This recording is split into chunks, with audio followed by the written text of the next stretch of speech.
Hello, this is Reverend Sybil Kears, and today I'm going to talk a little bit about online giving platforms that are available and why we should use them and the differences between them. And hopefully, this will help make the decision of how your organization would like to move forward. So, I guess the first thing I want to mention is the purpose of online giving solely is about convenience. It provides a convenience for those who would like to contribute or donate or make payments to your organization. And it also provides a convenience for your organization to facilitate those transactions to your banking institution. So, again, it's all about convenience. Okay. You can look at it this way. When we look at the conveniences of life, sometimes they have a saying that says you got to pay for convenience. So when we go to a restaurant to eat out or a fast food restaurant, the convenience is that you don't have to do the cooking, you don't have to buy the food, you don't have to carry the groceries, you don't have to uh, be responsible for cleaning up afterwards. You don't have to do the measurements and recipe finding, none of that. You have the convenience of going somewhere in simply allowing a transaction to take place so that you can receive your cooked food and get what you went there for, right? So because of that, there is a convenience fee because now you may end up spending more money in the long run if you eat out every day compared to eating home and preparing and cooking your own food, right? So that's the main thing to keep in mind as to why any organization decides to move forward with online giving platforms. It's a convenience. So, what are the different types of platforms? So, in this discussion, I will talk about PayPal, Cash App, Givelify, Zelle, and Stripe. They are probably the most popular and commonly used. They are not the only, but they again are the most popular or commonly used. PayPal, Cash App, Givelify, you basically would put yourself in a position to receive any type of transactions, donations, or funds from American Express, Discover, Visa, MasterCard, or debit card.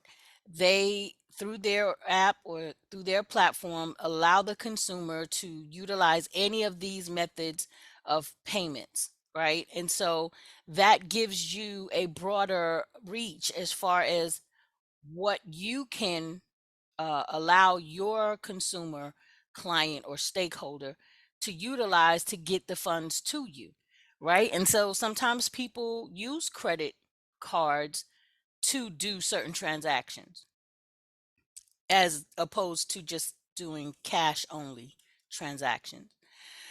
So that's a convenience in itself that you give a variety of methods for your consumer to be able to transact with you. Zelle uses Visa, MasterCard, and debit card, and Stripe uses Visa and MasterCard. So all of these platforms are, you're able to set up your own account to receive funds through. PayPal, Cash App, and Zelle, you allow yourself to also send money. So why is that important? Let's say that your organization is trying to create an opportunity to make a purchase or send funds, or maybe there's a trip that needs to be paid for and they accept these methods of payments. Well, that is a convenience for you to be able to make this transaction as opposed to having to um, use cash or write checks or things of that nature. But the crux of everything used online is for the convenience. We used to have to go to the library to read a book. Now you can do it online predominantly. So keeping that in mind, what level of convenience do you want to provide for your stakeholders, clients, consumers, customers, as well as what conveniences would be afforded to your organization as well. Okay, so you keep those things in mind. So PayPal, uh, they have a transaction fee of 5.4% plus 30 cents. So let's see what that looks like. Um,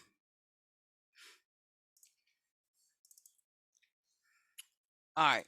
So if an organization was uh, trying to receive $100 from a client, and that client decided to use PayPal as the transaction, for the transaction. So out of that $100, PayPal will charge a 5.4% transaction fee, which means that $5.40 would be deducted from that $100. And then they also charge an additional 30 cents per transaction. All right. So for this $100 transaction, you would deduct $5.40 and also deduct the 30 cents. Then the organization will then have a total of $94.30 from that $100 donation. Okay. So that is how you kind of can gauge what is best to do when using some of these platforms. I can tell you that PayPal does have what's called a preferred rate. And the preferred rate basically is for those organizations that have sales that are exceed $3,000 a month, and you have your account for more than 90 days. Then you can request to be provided the preferred rate, which will be less than the 5.4% or 30 cents per transaction. For purposes of this discussion, I do not have those numbers. But if there is a desire to find out that information, then I would be glad to provide that upon request. Again, I'm not affiliated with PayPal. This information is made available to us on their website as their attempt to be transparent about, your decision to do any transactions through them. Okay. So the next one is Cash App. So just as a disclaimer, Cash App does have individual accounts, and then they offer business accounts. What you see on the screen is for a business account, and they charge 2.75% as a processing fee. Okay. And that's almost half of what PayPal charges. And there isn't the additional 30 cents transaction fee like with PayPal. So that's something to consider. If an organization decided to set up an individual account, then there wouldn't be any fees. And their only thing that would be assessed is if there was a desire for an instant transfer, meaning the money will show up instantly in your account. Then there is a transaction fee for that for individuals. But for the business account, 2.75 will be deducted from whatever the person sends to you, and then whatever is left will show as your available balance. And then at that time, you can determine how you want to get the money from Cash App into your operating account with your banking institution. Okay. Then we have Givelify. Givelify's transaction fee is 2.9% plus a 30 cents per transaction fee. And Givelify is mostly used by religious organizations, because if you are deemed to be a religious or church organization, then you do not have to give them your 501c3 documentation. But if you are a nonprofit that is non religious, not a church, then you will need to provide them your documentation for a 501c3 in order to be able to do any transactions with Givelify. Okay, so that's why a lot of churches use them. The fee is pretty reasonable, and they don't have to do a whole lot of red tape with 501c3 documentation. Okay, um, and they don't charge any of the donors or the givers a fee to utilize the service either. Next, we have Zelle. Zelle is a platform that most banking institutions have kind of connected with. My banking institution, for example, Zelle is one of the options that I can use to send payment, to send money. Okay. My banking offers me to do bill pay, which is a check sent from my bank, from my account to whomever I'm sending it to. But I can also send funds via Zelle. Um, I identify my Zelle based off my phone number and or email address. Okay. I don't have to go into the Zelle account or Zelle app or Zelle uh, platform to do it because my bank has made it optional for me. But maybe there's banks that don't. I don't know because I don't bank with everyone. But people do use Zelle to send money because, as you can see, there's no fees. And so, most people are happy to use a service that they could send something without having to pay a transaction fee. And also to receive money, you don't have a fee associated with it. So it's becoming more popularly used by people, I believe, for that reason. Okay. Then you have Stripe. So Stripe is a little different than Cash App, PayPal, and Zelle and Givelify because this is basically a merchant account, if you will, where you're able to receive credit card payments. Their transaction fee is 2.9% plus 30 cents, which is similar to Givelify. And the reason why I'm showing Stripe is because what I like about Stripe is for those organizations that may have reoccurring payments for whatever the stakeholder, client, or customer may need, then you can go into Stripe and you can actually create a product or service, and you can set the parameters to be a reoccurring payment. This way, you can set it and forget it. Once the customer uses the link that you provide them to make their initial payment, because the parameters that you set says monthly, recurring, or however frequently you deem, annually, monthly, quarterly, you have those options. Then without fail, Stripe will go ahead and charge that card on file monthly in that amount. With refunds, if you need to do a refund, it is a simple transaction as well. You log into your account and you select the particular transaction, and then there's prompts that you can follow to uh, initiate a refund. So fairly reasonable in their pricing.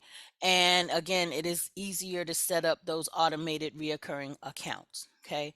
So that's pretty much the differences between them. You can do the calculations yourself based off my example I showed for PayPal with the 5.4%, but you can also do it for the 2.9%, and you can, or 2.75% by Cash App. And that will give you an idea of what transaction fees you can anticipate to incur as opposed to someone just coming in and paying with cash. Okay.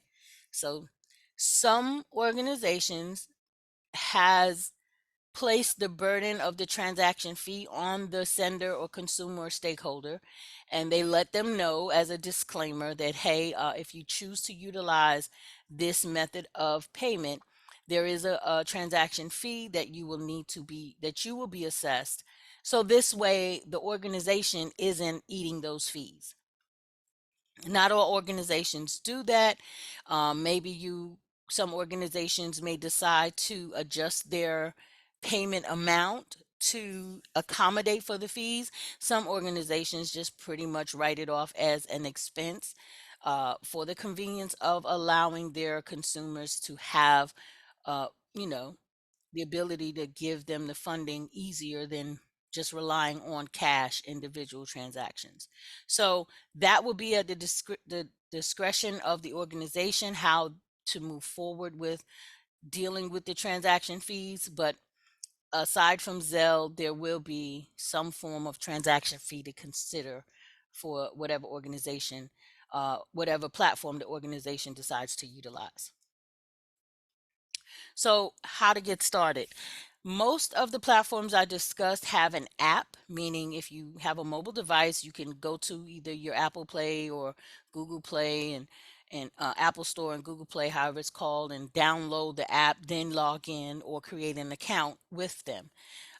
Or you can just simply go to their browser or their website through your browser: www.paypal.com, www.givelify.com, www.stripe.com, www.zelle.com. Cash App, they do have a browser based interface. However, it is not very user friendly because their preferred method is through the app. And so most people would just download the app and use the app. But you can do your transactions, some transactions through a browser. Okay. So either way, you would go to the website or use the app, create an account. You would have to be prepared to give the name of the organization.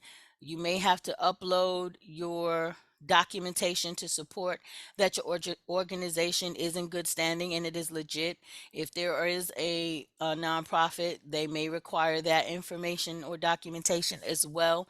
Definitely having a uh, email address that is accessible, because you definitely want to be able to receive any correspondences, especially in the initial setup, because they will verify that you are a real person by sending you codes and different sign-on options. And you definitely want to have a current phone number, because they may do that through text as well. Okay.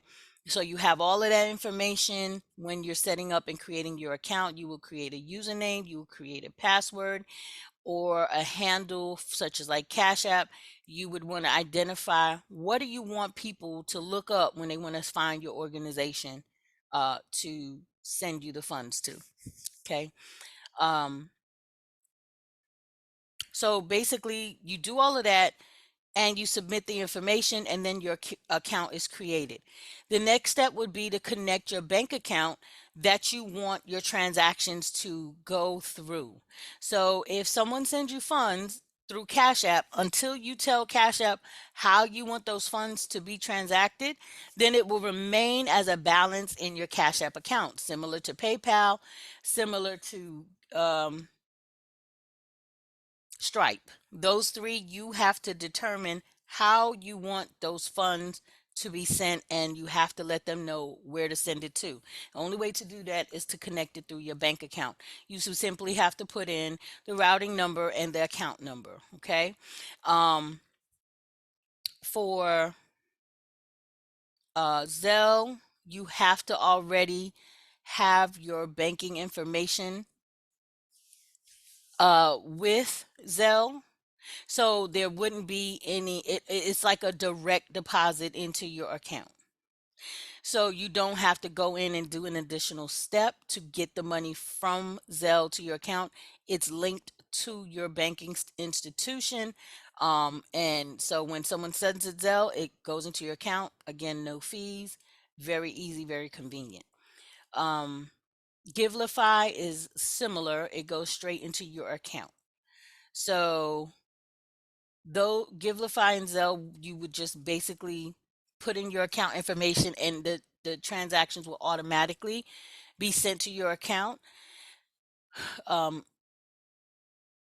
but for Cash App, PayPal, and Stripe, you have to go in and tell the how you want your funds to be done. Do you want it to be a manual thing? Do you want to do it per transaction, or do you want it automated? I know Stripe offers an automated option. PayPal offers an automated option.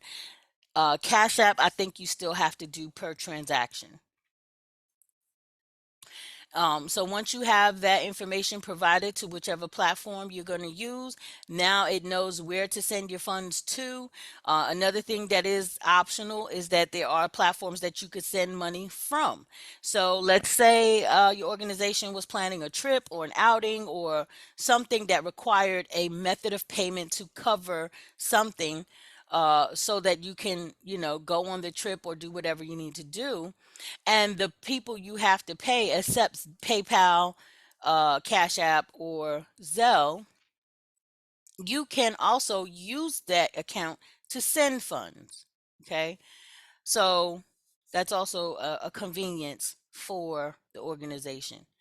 And then lastly, once you have all of that determined and set up, then you would just basically allow your customers, consumers, or stakeholders the option to utilize those platforms. Okay. Hey, we are now accepting payments through Cash App, Zelle, Givelify, Stripe, um, PayPal, however, and you would basically allow them the option to use either of them. You can, with Stripe, you can create, like I said, you create a service or a product and you send them a link. And the link means it's something that you send them virtually in an email or a text. They click on that link or touch the link on their mobile devices or on their computers. And then the option to enter their payment information will be provided to them on a secure site, and they enter the information. The payment amount should already be populated, or they can identify the amount they're paying. Hit send, and your organization will now receive those funds, and that's a convenience. Um, you can create QR tags uh, to place somewhere on site or even on the website for the customers, clients, or stakeholders to use their phone. And when they use the QR tag, it will pull up that platform, and they can follow the prompts to complete the transaction to send money to your organization. I think I did mention this with Stripe. You can set reoccurring payment options for those things that may need to have a monthly subscription or monthly payments. So you would fare better to use that. However, um, I like it because it's used by your credit or debit card. So most people have that anyway that would be using an online uh, platform. So pretty much that's it.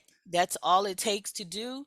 Again, you just keeping in mind that it's about the convenience of online giving, being able to give your consumers or your stakeholders, clients, opportunity to utilize an online convenient way to send money to your organization. You would then be able to determine how that money will get into your bank account, and based off whichever platform you use. And once that happens, you're pretty much done with that transaction. It minimizes having to keep cash on site.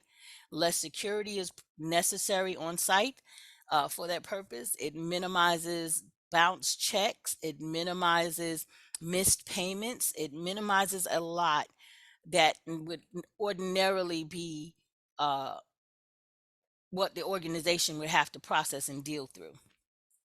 And Stripe also, with the reoccurring payments or just creating uh, any product. You can create any product, that you would like. So you can create a monthly subscription. You can create fundraising option, let's say, and you're asking someone to buy tickets for $40. You can create a $40 product and let people purchase it using their card. And the reason I mention is because you can also go in and add a notation to that invoice. You could send an invoice. You can, so it gives you a professional feel that you're sending invoices to people who may have an obligation with your organization. And you can put little notations on it as far as the type of coding you may require for accounting purposes, so on and so forth. So it does have that option, and that convenience as well. So hopefully I answered all the questions that may have arised from considering adopting an online giving platform methodology. I do get that it is a new thing for many people. Um, Several years ago, this was not available. We had things like Western Union and MoneyGram if we needed to quote unquote wire some money, but the convenience of technology has provided people an opportunity to get funds quicker, more efficiently, and organizations are also adopting that as well. Um, there are also ways that you can get uh, a credit card swiper for your organization.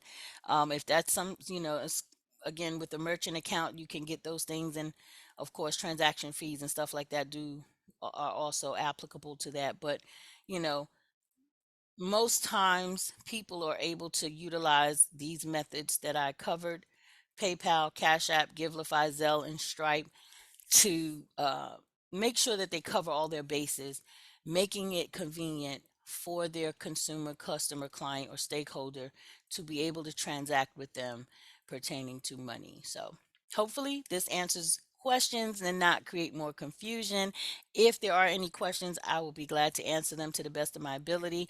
I am not affiliated with any of these online giving platforms. I just am familiar with them because I use them for my businesses or myself. And I'm just sharing the information. But to the best of my ability, I will be glad to answer any questions that may arise. Feel free to watch this video as much as you need to try to grasp the concept. But hopefully, I was detailed enough to kind of answer most of the questions that you may have. Thank you for listening, and have a wonderfully blessed day. God bless.